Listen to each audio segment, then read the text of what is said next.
A partir de agora, Seara Espírita, sua sintonia com a paz. Apresentação: Melissa Tortoriello. Realização: Departamento de Comunicação Social da Aliança Municipal Espírita de Barbacena. No ar, Seara Espírita. Bom dia, querido ouvinte. Começamos agora nosso programa Seara Espírita, diretamente dos estúdios da Rádio Correio da Serra e também pelo site www.radiocorreiodaserra.com.br e no nosso canal no YouTube, Ame Barbacena. Alegria enorme estar com vocês nessa manhã e hoje aqui com Luciana Alencar para falarmos sobre Maria de Nazaré. Vamos conhecer um pouquinho mais sobre essa grande personalidade que passou pela Terra, mas não simplesmente passou, permanece conosco, nos auxiliando no nosso processo evolutivo. Então vamos falar um pouquinho hoje sobre Maria, na visão da doutrina espírita. Vamos entender um pouco mais sobre a grandiosa missão deste Espírito.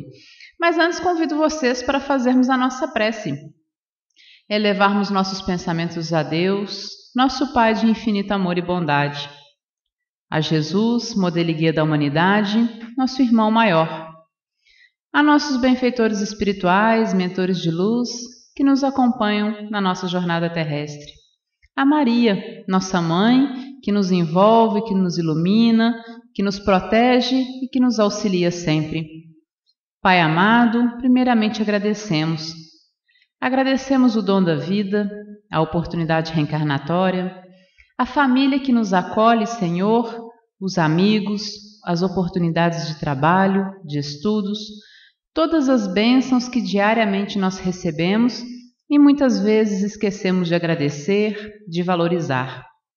E se pudermos, Senhor, rogar-te algo, rogamos o teu amparo, o teu auxílio, para que possamos vencer o bom combate, vencer nosso egoísmo, nosso orgulho, nossas imperfeições morais, e assim trabalharmos na vivência do Evangelho do Cristo em nossas vidas, dia após dia. E rogamos também, Senhor, por aqueles nossos irmãos que mais sofrem, que passam pelas experiências da fome, das violências, da guerra, que todos esses irmãos, Senhor, que choram e que se desesperam, possam ser consolados e amparados pela sua misericórdia. Seja conosco, meu Pai amado. Abençoai-nos, Jesus querido, auxiliai-nos na evolução do nosso planeta Terra, na construção do mundo de paz, do reino de Deus em nós. Que assim seja. E vamos começar nosso bate-papo com Luciana Alencar, falando hoje sobre o tema Maria de Nazaré. E é sempre muito emocionante falar sobre Maria, né? Essa nossa grande mãe, mãe da humanidade, e que veio à Terra com uma missão, com uma mensagem importante para nós. E vamos falar então um pouquinho sobre essa vida, entender um pouco mais sobre a passagem de Maria por aqui. Mas antes, Luciano, da gente entrar no tema Maria, né, falarmos de Maria, eu gostaria de te perguntar, a vinda do Cristo à Terra, né, ela foi planejada? Um bom dia para você. Bom dia, Melissa, bom dia a você, ouvinte do programa Seara Espírita. Receba aí mais uma vez o nosso fraternal e caloroso abraço. Esse tema, planejamento reencarnatório ou encarnatório, é um tema recorrente dentro do Espiritismo. E quem nos fala bem dessa matéria é o Espírito André Luiz, através da mediunidade de Chico Xavier, no livro Missionários da Luz, aonde ele conta alguns episódios de uma equipe espiritual encarregadas de promover a vinda daqueles espíritos através da experiência corporal. E lá nós temos a notícia dos espíritos que há um planejamento minucioso, tanto da época em que essa existência acontecerá, a escolha dos pais e até mesmo o planejamento genético, o DNA daquele corpo que trará as características adequadas às necessidades daquele espírito que usará o corpo como seu instrumento para viver encarnado na Terra. Então, o planejamento é extremamente delicado, complexo, que depende de muita dedicação dos amigos espirituais. E aí, nesse contexto, a gente observa e temos as informações dos espíritos que quanto mais evoluído é o espírito, quanto mais adiantado ele é, mais completo, aperfeiçoado é o planejamento. E quanto mais simples, menos evoluído, mais primitivo é aquele ser que vai viver na experiência corporal, mais singelo é o planejamento.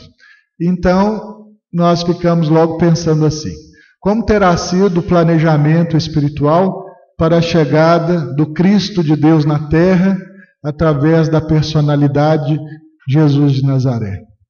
Quem nos dá a dica do planejamento é o espírito Humberto de Campos, através também da mediunidade do Chico Xavier, em uma obra primorosa chamada Boa Nova. E na Boa Nova, o Humberto de Campos, lá, ele nos diz, até com o prefácio de Emmanuel, mentor espiritual de Chico Xavier, que há no mundo espiritual uma tradição, um folclore, informações sobre Jesus, que vão passando de uma pessoa para outra naquela velha tradição oral dos tempos antigos, aonde aquela crença comum ela é repetida através, então, das informações passadas de uma geração para outra, e no caso da dimensão espiritual, de um espírito para outro. E nessa obra, Boa Nova, o Humberto de Campos traz 30 contos sobre episódios da passagem de Jesus na Terra. E no primeiro conto, ele assevera, ele traz para nós a informação exatamente da preparação espiritual para a Terra, aonde ele nos diz que antes de Jesus aqui estar, uma pleiade de espíritos encarnaram na Terra para organizar a sua chegada. E essa chegada foi planejada minuciosamente. E dentro desse contexto, nós vamos encontrar, lá no último capítulo, de número 30, exatamente a tradição do mundo espiritual acerca de Maria de Nazaré, que é aquele ser que recebeu de Deus a missão de ser a mãe de Jesus. E aí nós já podemos também deduzir a quem Deus daria essa missão. Quem seria o ser espiritual da confiança da providência divina, que não colocaria a perder o plano de Deus para a Terra, que perseveraria, que saberia usar a sua capacidade de escolha para dizer sim à vontade de Deus e não à vontade própria. Certamente, os amigos espirituais encarregados dessa tarefa, liderados pelo Espírito Gabriel, considerado um anjo, ou seja, um espírito superior, evoluído, eles escolheram minuciosamente esse ser que já sabia da sua missão antes mesmo de vir para a Terra. Maria, espírito, fazia parte dessa equipe espiritual que antecedeu a chegada de Jesus à Terra. E aí nós precisamos de pensar. E você aí que nos ouve, que é mãe, que é pai, imagina você se a providência divina contasse contigo para que você recebesse no seu ventre, que você recebesse aí no seu lar, um ser tão expressivo quanto Jesus de Nazaré, a encarnação do Cristo de Deus, que viria mudar a história da humanidade, em dividir a história em antes e depois dele, e trazer um roteiro infalível de luz, de progresso, de amor para a humanidade inteira. Será que você aceitaria a missão assim, sem titubear? Será que você estaria pronto para ser o pai e a mãe desse ser iluminado que aqui estaria conosco? E aí eu fico pensando que realmente são muito poucos os seres que já detêm essa condição espiritual de se vincular ao Cristo. E mais que isso, conceber o corpo, gerar o corpo, dar à luz, amamentar, cuidar, educar essa criança, porque Jesus teve aqui uma experiência encarnatória como a nossa.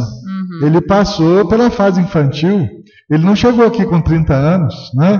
Então ele nasceu, respirou, se alimentou, foi cuidado como uma criança até chegar à sua vida adulta. E aí foi Maria e José, os espíritos encarregados de cuidar dessa criança. E Maria, em especial, de ter essa relação profunda. As pessoas da biologia diriam, né, uma relação intestina profunda, interior, com a geração do corpo desse ser. E aí o André Luiz nos diz que para cada célula que se multiplica no processo de gestação, é feita a vinculação entre o ser encarnante ou reencarnante e a mãe. E a cada nova célula, um novo vínculo, através desse corpo, que é o intermediário entre o físico e o espírito, que é o corpo conhecido por nós como perispírito, como corpo espiritual. Então imagina, a mulher gerando o filho e a cada nova célula um novo vínculo com o ser que virá através daquele corpo. Então nós já podemos afirmar logo de início que Maria é um ser muito elevado, que Maria merece todo o reconhecimento pela sua dedicação, pelo seu amor, pelo seu trabalho e por ter desempenhado de uma maneira tão sublime a missão que a providência divina lhe deu para a Terra. Certamente, muito poucos seres estão na condição dela. Com certeza, realmente um espírito grandioso que esteve e permanece conosco, né? Agora, como que Maria, Luciano, como que ela participou da vinda do Cristo à Terra? Ela então fez parte, ainda na dimensão espiritual, desse grupo de espíritos que planejou a vinda, aceitou a missão e quando aqui esteve, logo no início, ela já se declarou, né, sem condições pré-definidas, como aquela que serviria o propósito do Senhor. Então, ela participa desde antes da encarnação dela própria. E ela participa durante todo o processo. E vai até após né? a crucificação, porque ela se fez uma das mais dedicadas seguidoras do Cristo, dando inclusive testemunho dele e fazendo aquela missão, praticando aquela missão que ele legou aos seus discípulos mais próximos, né? Eles deveriam ir ensinar o Evangelho, deveriam ir e curar os doentes, limpar os leprosos, esclarecer os espíritos imperfeitos, eles deveriam ir e semear as luzes da Boa Nova pelo mundo. Isso ela fez até o final da sua existência terrestre. E depois que ela volta para o mundo espiritual, continua sendo um dos seres mais lembrados da história do cristianismo. E aí, por exemplo, nós podemos lembrar os nossos irmãos católicos.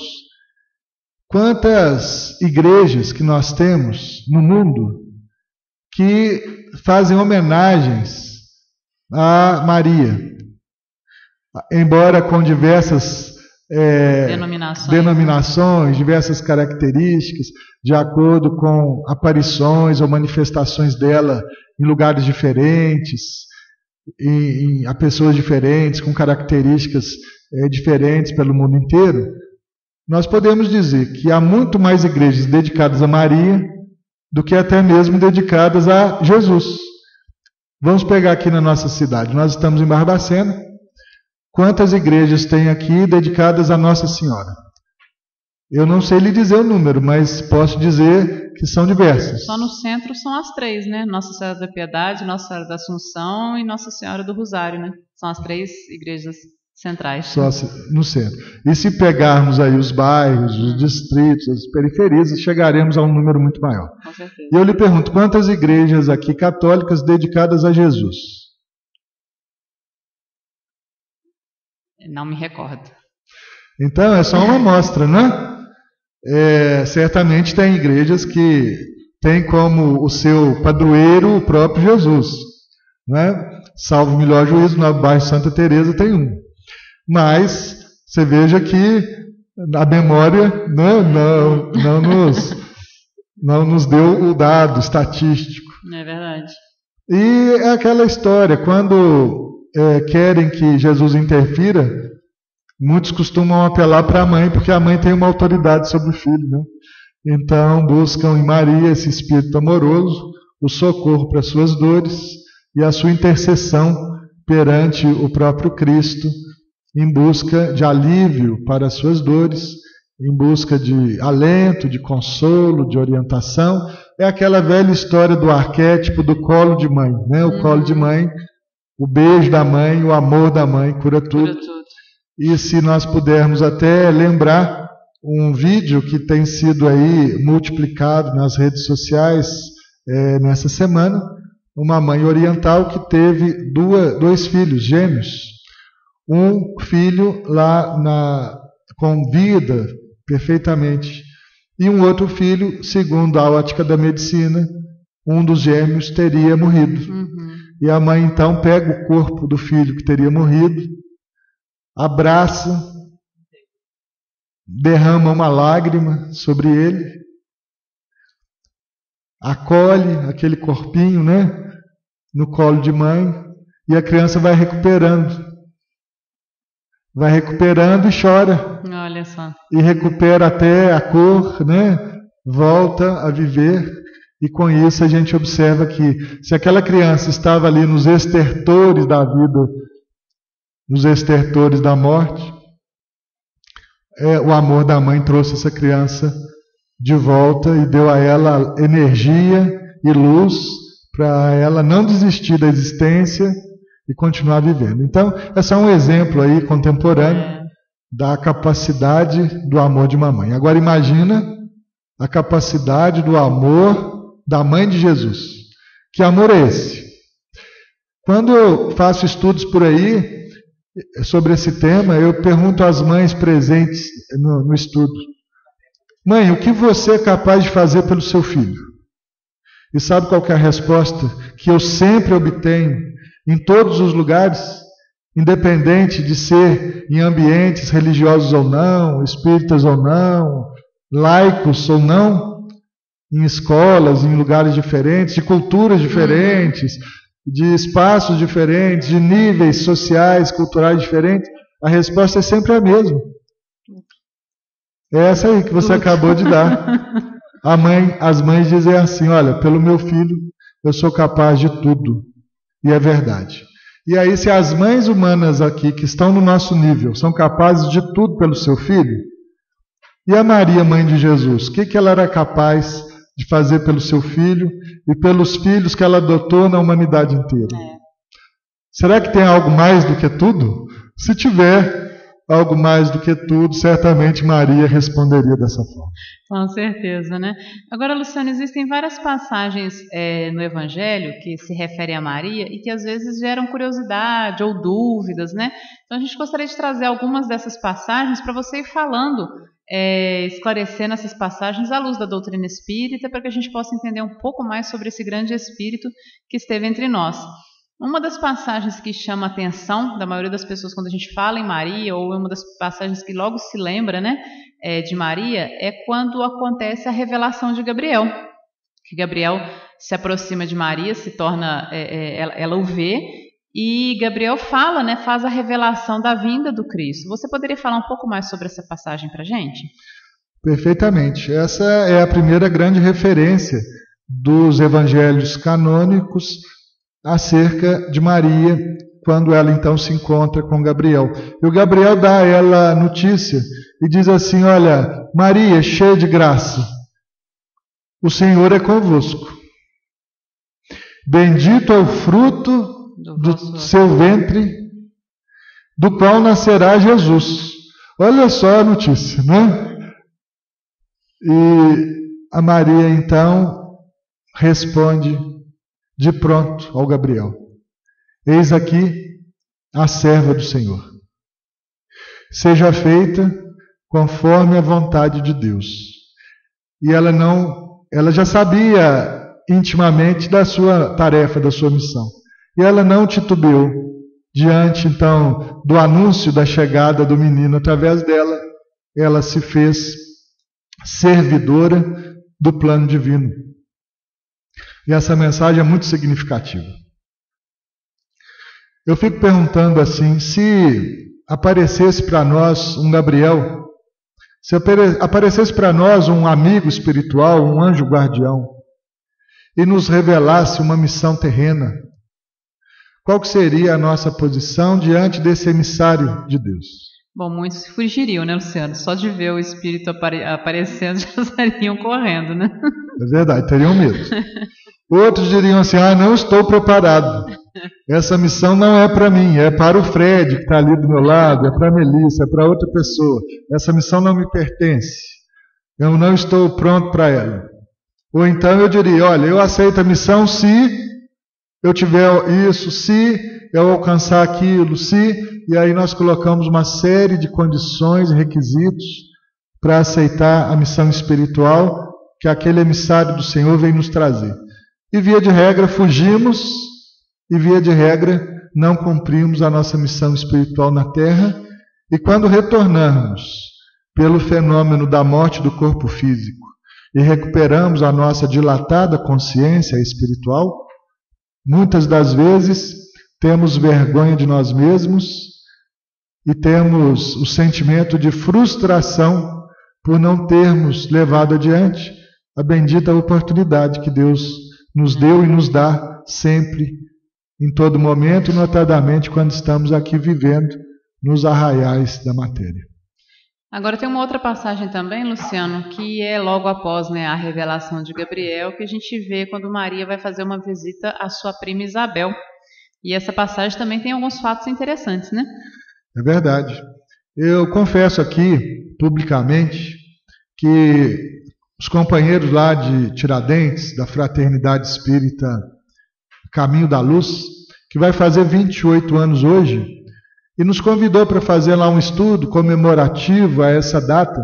Eles encomendaram o tema Maria de Nazaré, e eu comecei a cogitar sobre o tema, fazer algumas leituras, mas, para ser sincero, eu ainda não tinha alinhavado aquilo que iria dizer, ainda não tinha estruturado esse estudo.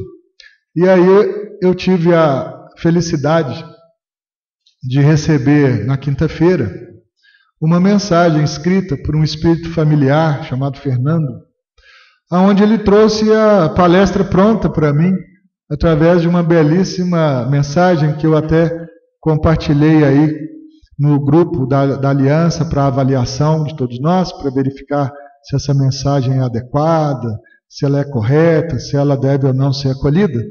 E lá o amigo espiritual nos trata dessas informações e salienta diversas passagens nas quais Maria é citada no Evangelho. E essa daí é a segunda citação. E o que me chama a atenção é que ele diz que Isabel e Maria faziam parte da mesma família corporal, mas também faziam parte da mesma família espiritual.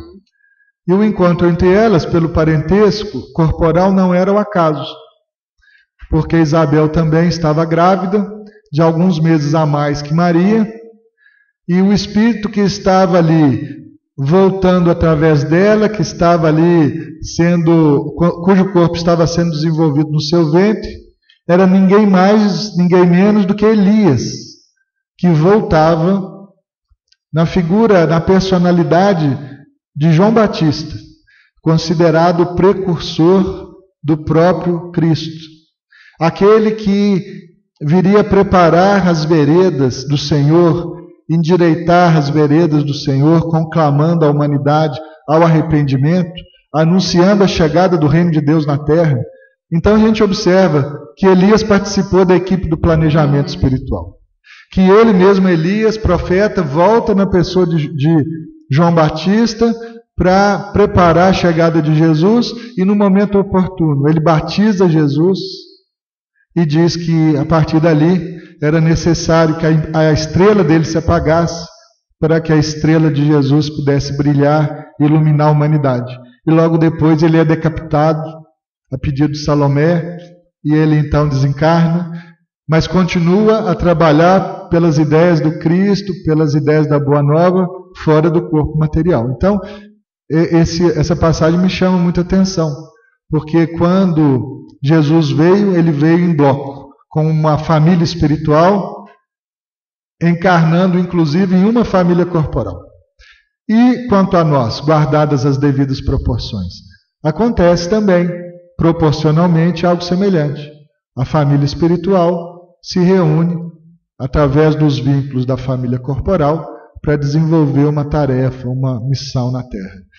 E é muito curioso, Humberto de Campos diz que quando João Batista nasce, um pouquinho mais velho que Jesus, e eles são criados no mesmo ambiente, e de uma forma poética, Humberto de Campos diz que Jesus e João Batista subiam as colinas da região de Nazaré, e Jesus apontava para João Batista os lugares, os espaços, como se fosse assim um grande governante, um grande comandante, orientando o seu comandado naquilo que deveria ser feito, naquilo que deveria ser preparado para a revelação da Boa Nova no mundo. Então, esse capítulo também contido em Boa Nova é muito relevante. Então, João Batista, filho de Isabel, era Elias voltando. E quem que disse isso?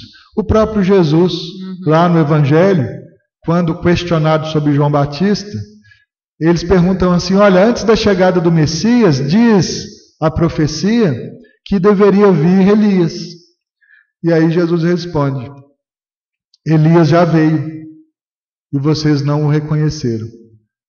Era de João Batista que ele estava falando, segundo as anotações dos próprios evangelistas. Então, é Jesus dando a prova real da existência, da pluralidade das existências corporais, do retorno à Terra, ou na linguagem do Espiritismo, da reencarnação. Luciana, a gente teve uma participação de uma ouvinte que nos ligou aqui fazendo um ouvinte que nos ligou fazendo uma observação, e eu gostaria que se você pudesse explicar e falar um pouquinho sobre a observação dele. Pois não, primeiro nós agradecemos aí a participação desse ouvinte, e ele diz que a Igreja Católica, embora louve Maria em seu nome, tem como base central o próprio Jesus. E em todas as igrejas, Jesus é lembrado como figura central, dos ensinamentos que ele nos trouxe. De fato, é isso mesmo, gostaria de agradecer a sua observação, e o que nós gostaríamos de salientar é isso, é que Maria é muito reconhecida, como mãe de Jesus e também como mãe de toda a humanidade, e por isso é muito recorrente nós nos lembrarmos dela, principalmente no momento da dor, no momento das dificuldades. Então, estamos aí comungando, estamos aí em comunhão com as mesmas ideias, lembrando sempre de Jesus, que é aquele que nos trouxe a Boa Nova, mas lembrando também de Maria, sua mãe, que é aí, por extensão, a mãe adotiva da humanidade inteira. E vamos continuar aqui. Luciano, depois da visita de Maria a Isabel, nós temos também o nascimento de Jesus, que é um ponto muito marcante na história de Maria. Fala pra gente um pouquinho. Gostaria de lembrar que, por aquela época, Herodes, seguindo a uma determinação romana, ele cria um recenseamento, um recadastramento de todos os judeus, e existiu por trás disso uma finalidade tributária. Na verdade, a Judéia e Roma queriam saber quem eram os cidadãos e quem eram os contribuintes. Para nós termos uma ideia atualizada disso, é como se fosse o cadastramento no CPF, Cadastro de pessoas físicas. Exatamente. Quem é que vai pagar imposto de renda? Então, essa era a motivação da época. Só que a Judéia da época era tradicionalmente dividida em 12 tribos. E cada tribo tinha uma cidade-sede, de forma que os descendentes daquela tribo deveriam procurar a cidade-sede para fazer então o seu recadastramento. José, pai de Jesus, marido de Maria, era descendente de Davi. E a cidade-sede dos descendentes de Davi, da tribo de Davi, era Belém de Judá, lá no norte da Judeia. E ficava bem distante de Nazaré para aqueles que iam a pé ou montados em animais. Mas uma ordem teria que ser acatada, a ordem do rei da Judéia teria que ser acatada, e então a família, José, Maria e o menino Jesus ainda no seu ventre, se deslocaram até Belém. E chegando até lá, Belém naquela época era uma cidade obviamente pequena, onde as atividades geravam em torno da pecuária. As pessoas criavam animais, notadamente ovelhas. E essas ovelhas eram objeto de predadores, tanto animais selvagens quanto de pessoas que iam lá e roubavam os animais. Então, lá na região da Judéia, no norte, mais especificamente, nas proximidades de Belém, era muito comum que se construíssem casas de 2 andares, feitas de madeira. De forma que na parte de baixo da casa, o rebanho fosse recolhido à noite, para se proteger dos predadores. E ainda existia um outro efeito, um efeito térmico, porque aquele rebanho reunido na parte de baixo da casa produzia calor. E o calor subia e aquecia a morada de cima, porque era uma região muito quente de dia, mas muito fria de noite, por ser uma região semidesértica. Então, olha só, eles já tinham aquecimento central naquela época. E o aquecimento central era o rebanho de ovelhas. Mas por que eu estou contando isso? É porque, por ocasião do recenseamento, a cidade de Belém ficou lotada de pessoas. E não tinha onde abrigar todo mundo. Então, o que eles fizeram? A família de José e tantas outras famílias, eles desocupavam a parte de baixo da casa, onde ficariam os animais, e hospedaram seus parentes ali na parte de baixo da casa. E José e Maria, então, foram hospedados num recinto desse, segundo dizem os historiadores que pesquisaram esse período histórico. E aí completou-se a gravidez e veio a lume Jesus ali num ambiente próximo à natureza, produzindo inclusive efeitos de luzes, porque muitos pastores da região viam luzes se locomovendo e caindo sobre um determinado lugar, que era exatamente aonde Jesus estava, e por isso a tradição, demonstra Jesus acolhido em uma manjedoura, em um coxo, que seria ali os móveis que existiam na parte inferior da casa. E o que ele mostra com isso? Qual que é o exemplo que Jesus dá para nós? Mesmo sendo ele considerado o rei dos judeus e da humanidade, o governador espiritual da terra, o espírito mais iluminado que pisou aqui, que encarnou aqui, ele nasceu num ambiente simples, humilde, destinado aos nossos irmãos animais inferiores, mostrando a lição de que a humildade é a mãe das virtudes. Se nós não adquirirmos humildade, nós não adquiriremos as outras virtudes dela decorrentes. Simplicidade, bondade, contato com a natureza, respeito ao outro, respeito a todas as formas de vida.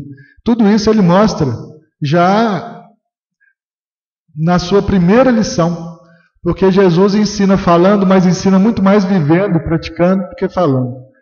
Eu até observo, e aí é um ponto de vista meu, parece que Jesus não era uma pessoa muito falante, não. Pelo que a gente observa, ele falava pouco e acertado.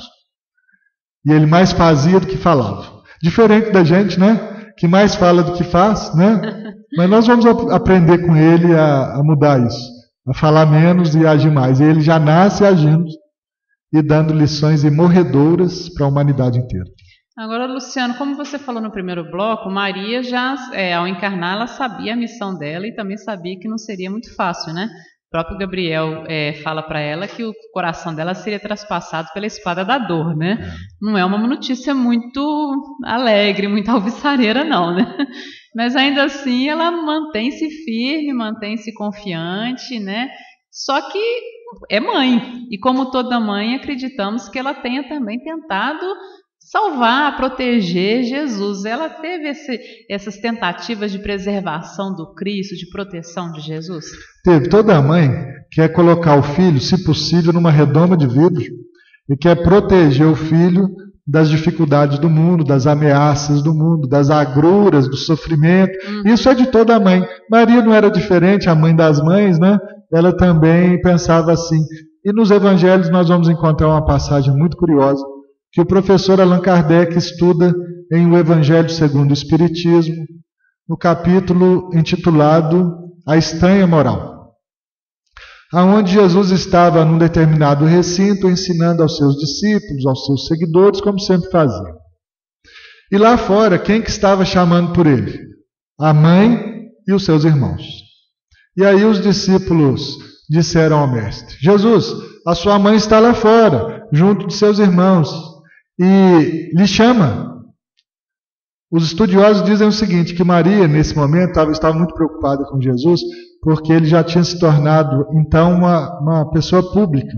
Já tinha dado muitos sinais, curado muita gente, ensinado muita coisa, e já existiam rumores de que ele seria acusado de heresia, seria condenado à morte e seria, então, eliminado pelas autoridades do Sinédrio, porque seria considerado um herético, um herege. Então, como toda mãe, ela queria preservá-lo. E ele mesmo, Jesus, já tinha dito para ela e para os discípulos que ele seria entregue nas mãos das autoridades. E ele mesmo já havia dito, sabendo desde já o seu desiderato, o que aconteceria com ele mesmo já tinha anunciado a sua própria condenação, a pena de morte e a sua partida desse mundo para um período breve. Então, o que uma mãe então faria no lugar de Maria? Não, meu filho não pode continuar com essas ideias. Se ele continuar pregando a boa nova, ele vai ser morto pelo Sinédrio. Então, ela tentou, demovê-lo. E nessa passagem do Evangelho fica clara essa tentativa dela. E aí Jesus responde para os discípulos, não repudiando a sua mãe, não, mas dando mais uma lição para todos nós.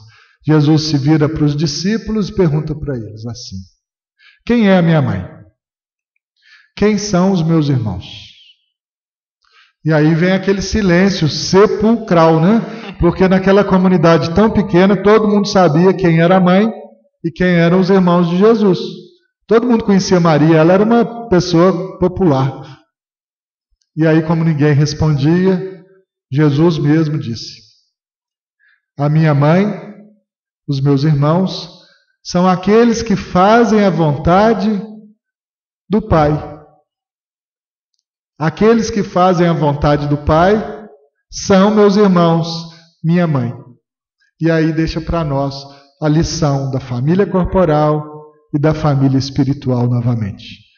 Que todos nós possamos ser da família de Jesus, que todos nós possamos fazer a vontade do Pai e que nós possamos enfrentar os nossos desafios sem medo. Jesus não teve medo, enfrentou, não se fez de rogado diante das dificuldades e soube até superar as admoestações da própria mãe que queria preservá-lo. Com certeza. Mas aí, como Maria já previa e temia, é chegado o momento aí da condenação do Cristo e o pior de tudo, né, da sua crucificação. E a gente imagina para uma mãe participar, né, vivenciar esse processo todo. Não deve ter sido nada fácil, né, Luciano? Não deve ser. E você aí se referia aqui à matriz aqui de Barbacena, Nossa Senhora da Piedade, que é exatamente aquele momento em que Maria acolhe o filho após esse episódio da crucificação. E aí a gente observa, né? Qual é a dor de uma mãe que, entre aspas, perde um filho? Não tem como mensurar, né? Não tem. Vai aí o nosso respeito a todas as mães cujos filhos partiram antes delas. Porque os filhos verem os pais partindo é um processo doloroso, mas é natural. Mas a mãe e o pai ver o filho partindo é um processo muito desafiador. E Maria também passa pelo desafio. Ela, somente ela, algumas poucas mulheres e João, o discípulo mais jovem, o discípulo amado, permanecem ali aos pés da cruz e assistem aqueles últimos sinais que são dados até nos céus, aonde Jesus então se despede do corpo e abandona o corpo E depois a história continua. E Maria está lá, no momento da dor, apoiando o filho e permanecendo com ele até o final. Nos dá outro exemplo enorme. As mães acompanham o filho até o final. Eu sempre pergunto para o pessoal assim: você já foi ao presídio?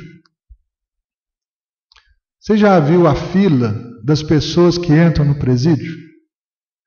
Você pode observar que a maioria das pessoas que lá estão são as mães? Ou são as mães dos presidiários ou as mães dos filhos dos presidiários? Verdade. Ou das presidiárias?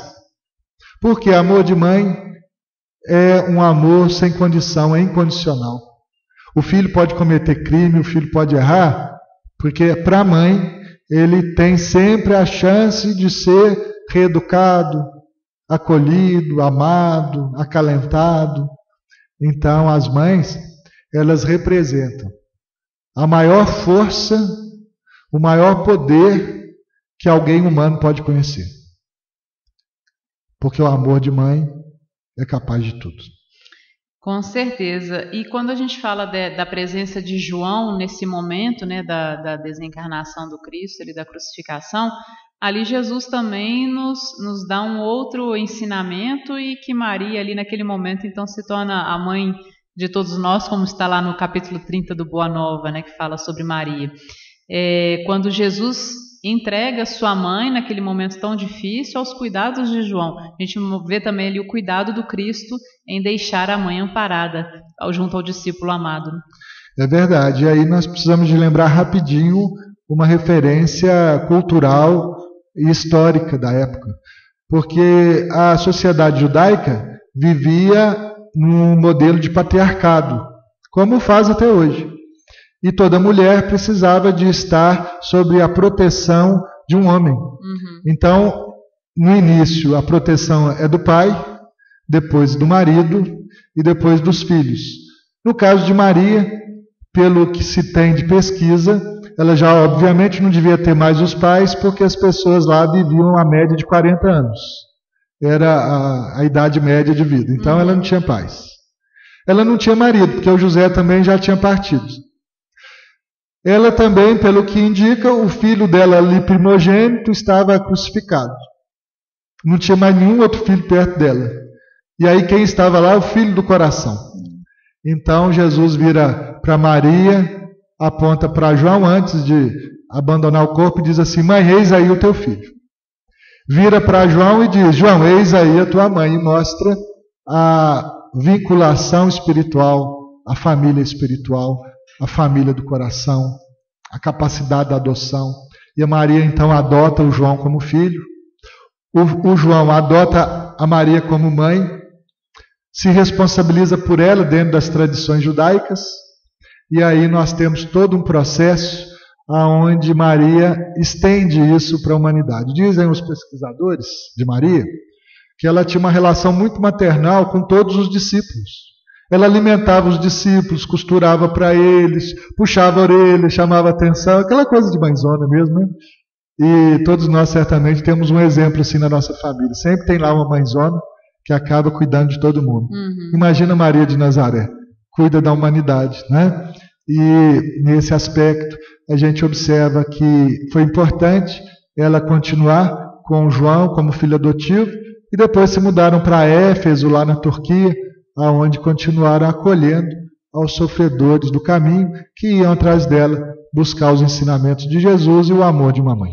E ainda tem muito para a gente falar de Maria, mas para a gente encerrar, o programa chegando ao fim, tem uma pessoa que passa pela vida de Maria que também é importante, né, Luciano? Que é Lucas.